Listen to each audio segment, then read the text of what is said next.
After a perfect group stage, West Indies have suffered their first blip of this T20 World Cup campaign when they went down to England. Can they now regroup and get back in the wins against the USA in Bridgetown, Barbados? We build up to what is such a vital encounter for the co-hosts in their bid to make the semi-finals. On Maruti Suzuki Arena presents ESPNcricinfo Timeout, powered by Dishtv Watcho, in the company of Ian Bishop. Bish, thank you so much for your time. Always a pleasure having you with us.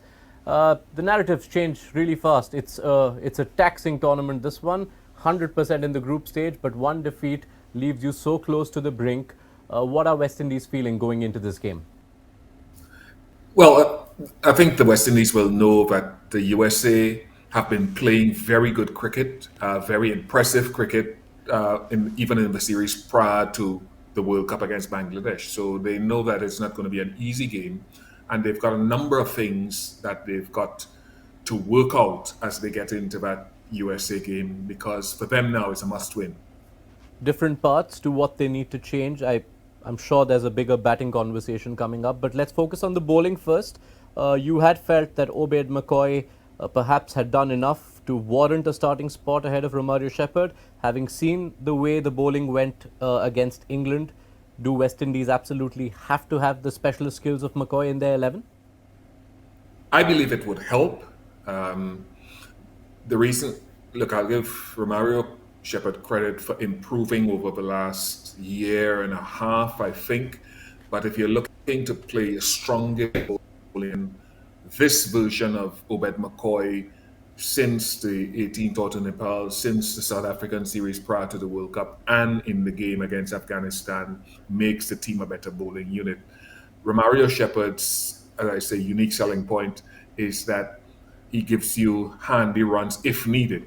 And that's the other side of the coin. If the West Indies are going to play Romario Shepherd, then they have to be much more brave with their batting, simply because mostly he's been playing to add depth to the batting. So you can't be as conservative with the batting if Shepherd is in. But McCoy definitely gives you more bite with the ball if he's bowling well. Yeah, you tee us up to the batting conversation now, but before the intent and the approach, let's talk personnel. If Brandon King were to be unavailable, how do you go about replacing him at the top of the order? I think when last we spoke, we talked about who might have come in for that Afghanistan game, given that the West Indies had already qualified for the Super 8. And the reason that Shea Hope was played in that game would be to give them options in case they needed it going deeper into the tournament.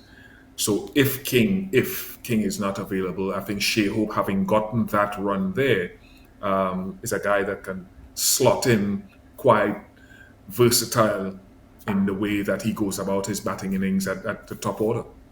If it were to be an opening combination of Shea Hope and Johnson Charles, Shea Hope, does he need to then assume a far more aggressive approach than he generally does, given those various concerns you've had around the West Indian batting and those number of dot balls and the questions around the intent? Yes, and I think he's versatile enough to do that sort of. It depends on what role they align to him, right? Is he one that is going to be the central figure? Let's assume it's him, first of all. Is he going to be the central figure and all the other guys can try to play aggressively around him? Or is he going to be there, I think, to strategically help to try to make advantage of the power play? I think that's the way to go. I think the power play needs to be taken advantage of. And then someone else, whether it's a Ruston Chase or Nicholas Puran, if he gets in, can also sort of bat deep into the innings. But the West Indies have to, with the depth of batting they have, play with a great deal more bravery than we've seen in this game against England. Right, not like the US had much of a point to prove, but if there were any doubts, they've only further asserted the fact with that showing against South Africa that there will be no pushovers for anyone. When you look at that American side and how they've been performing, what to you are the ways in which they could hurt the West Indies, or they are the likeliest to hurt the West Indies? They play mostly with they're playing a more fearless brand of cricket, right? So they've got in there Travalka, a lovely left-arm seamer who bowls with great discipline at the top. Ali Khan is a more aggressive bowling option with that new ball. They've got a couple of left-arm spinners who can bowl tidily for you. And then with the bat, we saw Andreas House bat very well in the game against South Africa. Aaron Jones has shown his wares in the tournament, and a number of the other guys chipping in. So, look, I believe that all round, if they are to win more games against full member nations, those teams in this Super 8, then it's the all-round game of the US that you have to come with. All right, that sets us up for the game. It's into must-win territory for the West Indies. After the US, they take on South Africa in Antigua, probably knowing they need to win both these two to go through to the semi-finals. Thank you so much, Ian Bishop, for your company and setting up West Indies versus USA for us. Introducing the epic new Swift. Time to go swifting.